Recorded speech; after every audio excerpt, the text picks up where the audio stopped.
Hydra commissioner Ranganath ने colony के रिहायशियों की जानिब से शमशान घाट को डंपिंग यार्ड में तब्दील किए जाने और मुख्तलिफ तामीराती मंसूबे शुरू किए जाने की शिकायत के बाद मच्चा बोलारम में वाक़ शमशान घाट का दौरा करके मुआयना किया। इस मौके पर हाइड्रा कमिश्नर रंगनाथ ने मीडिया से बात करते हुए कहा कि शमशान घाट के लिए मुख्तस अराजी पर कब्जा करके इसे डंपिंग यार्ड में तब्दील करने की कोशिश करना दुरुस्त नहीं है। रंगनाथ ने अलवाल म्यूनसिपल डिप्टी कमिश्नर को मशवरा दिया है कि वो किसी भी हालत में शमशान घाट में डंपिंग यार्ड के अलावा तामीरात शुरू ना करें।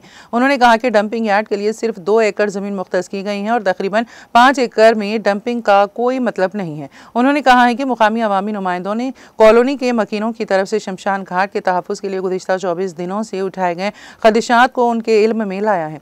उन्होंने कहा कि डंपिंग यार्ड मुकामी अवाम के लिए मुश्किलात का बायस बन रहा है और डंपिंग यार्ड का काम फौरी बंद किया जाए। ఈ శ్మశాన వాటిక అంటే ఈ గ్రేవ్ యార్డ్ దగ్గరికి రావడం జరిగింది। ఇక్కడ గత కొన్ని రోజులుగా ఇక్కడ స్థానికులు ఇక్కడ చెత్తని డంప్ చేస్తారు। అంటే ఇది ఒక కలెక్షన్ యార్డ్గా వాడుతూ ఇక్కడ సార్టింగ్ స్టేషన్ కూడా పెట్టి ఇక్కడ జరుగుతున్న దీన్ని వీళ్ళకి యాక్చువల్గా అలాట్ చేసింది। అంటే ఇక్కడ చేస్తున్నటువంటి సంస్థ ఏదైతే ఉందో రామ్కి అనే వారు వాళ్ళకి కాంట్రాక్ట్ ఇవ్వడం, వాళ్ళు 2 ఎకరాలకి అలాట్ చేస్తే వాళ్ళు కొంచెం ఎక్స్ట్రాగా ఇంకొక 3-4 ఎకరాలు ఆక్రమించి చేశారనేది ఇక్కడ స్థానికంగా కంప్లైంట్। అంటే వాళ్ళకి ఇచ్చిన దానికంటే ఎక్కువగా ఉన్న ఏరియాలో తీసుకున్నారు। ప్లస్ చెత్త డంప్ చేయడం వల్ల ఇక్కడ వీళ్ళకి ఇక్కడ కొంత ఇబ్బందులు వస్తున్నాయి ఉన్నట్టు చుట్టుపక్కల ఉన్న కాలనీస్కి అనేది కూడా that was another complaint.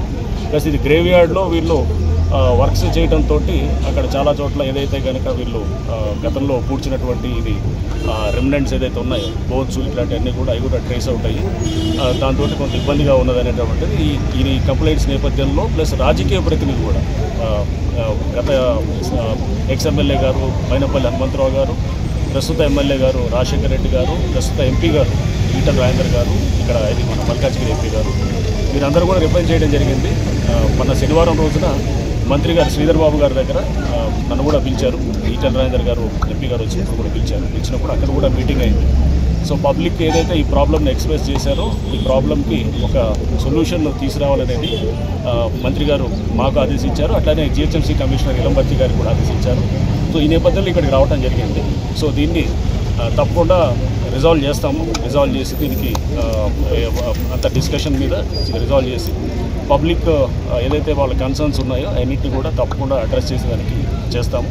So అప్పటిదాకా ఇక్కడ ఏదైతే కన్స్ట్రక్షన్ యాక్టివిటీ జరుగుతుందో ఆ కన్స్ట్రక్షన్ యాక్టివిటీ కూడా జరగకుండా ఆపాలని చెప్పి కూడా మేము